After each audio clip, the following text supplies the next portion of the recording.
What is up? Welcome to Prix Game. And today we are talking about our friends at McLaren.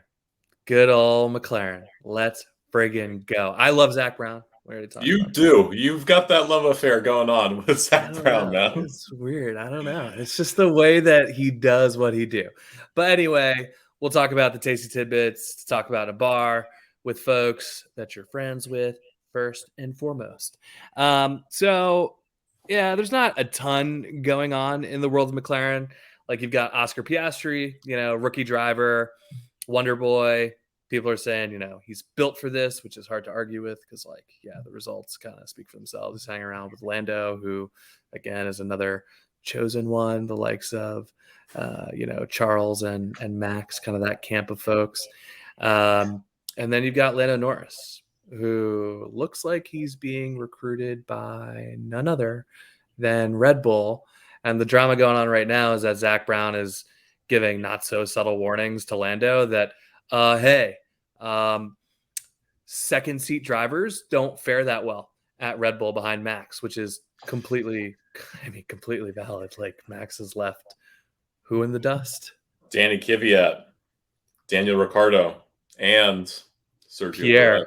No, Oh my Pierre. Don't God! forget about Right, Pierre. of And and course. and Oh my Alex. God! And Alex Oh my Albon. God! I That, forgot. literally Wow. there's like a string of litter behind the car of Max that don't seem to recover all that well. Yeah. So it seems like a fair warning. I don't know. Well, I mean, Alex and Pierre have landed on their feet, of course, now, but it did not look good for either one of them after their stints behind Max. And Yeah. we literally do mean behind Max because they got thrashed. Yeah, they did.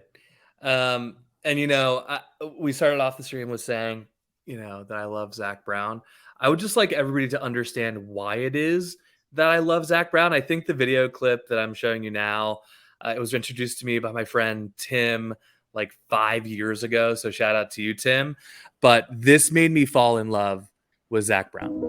Arrivederci, el prossimo anno sulle piste. I mean, come on. It's just absolute internet meme gold. I love Zach Brown.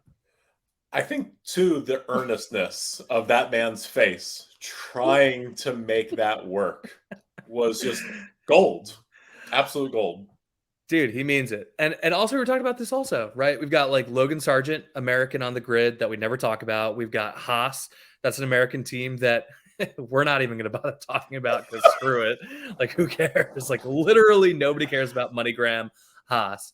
But Zach Brown, dude, the guy is clearly doing a good job. The people in that organization, I think, respond really well to him. And hey, Zach, if you happen to listen to this and you want to grab dinner sometime, just know that I'm free. I'm around. Colin's Daybook is wide open for you. It is wide. It is this wide for you, Zach.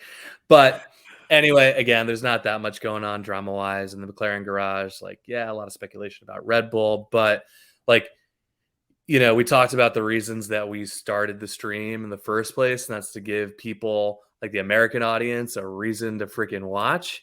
And, this team, even though they may not finish in first place, this is a reason to watch. If we pull up the standings right now, here we go.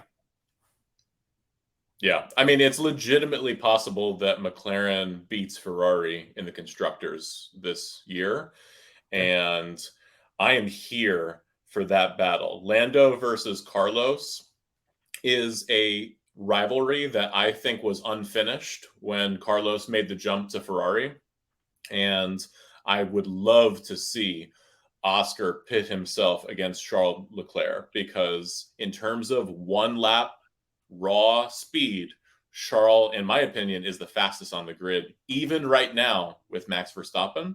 And Oscar has just had this remarkable growth over the first half of the season. I can't wait to see McLaren's drivers versus Ferraris in the back half of 2023. Yeah, same. I mean, clearly the upgrade package that they delivered 4 races ago, before Silverstone or whatever it was, I mean, look, like what's on the screen right now kind of tells a story. They've scored 86 points in the last 4 races out of 12, which accounts for 83% of their points, right? They're consistently finishing on the podium, which was not at all the case at the beginning of the season, right? As Aston and Ferrari have started to fall off, like McLaren is clearly picking up the pieces, and I couldn't be more thrilled because again, like if you want to watch F1 and are you not entertained, right? If you're not entertained, then McLaren is like what to watch out for. Period. Let's not forget, McLaren, I mean, particularly Lando, had a rough start to this season, right? A bunch of unforced errors. He was in the wall in race 1. Oscar had a computer says no moment in the first race where they tried to do a steering wheel. The files are not in the computer. Right. They tried to do a steering wheel replacement that just was embarrassingly bad. Lando was literally driving around in last place, trying to do enough laps for them to get some data. It was totally out to lunch for McLaren Mercedes. They had some technical shakeups, and it looks like, all credit to your boy, Zach Brown made some moves to get them back into the upper midfield. And I think it looks really good going into the back half of the season. Yeah, this is again, like if you want something to watch for in the second half, like this team is what's up. And like, actually, I'll pull it up really quickly, but you know, I don't know what dumb money is versus smart money. And in F1, they really don't talk about gambling, even though you totally can in the United States of America.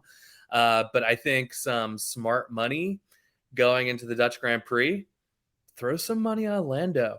Weird things happen. Granted, you know, it's Max's home race. He historically has absolutely crushed people. But if somebody were going to win, I would put money on Lando. I mean, Jesus, I'm going Oscar, man. I'm going Oscar. I mean, I might even buy the sandals that he did in that summer merch drop.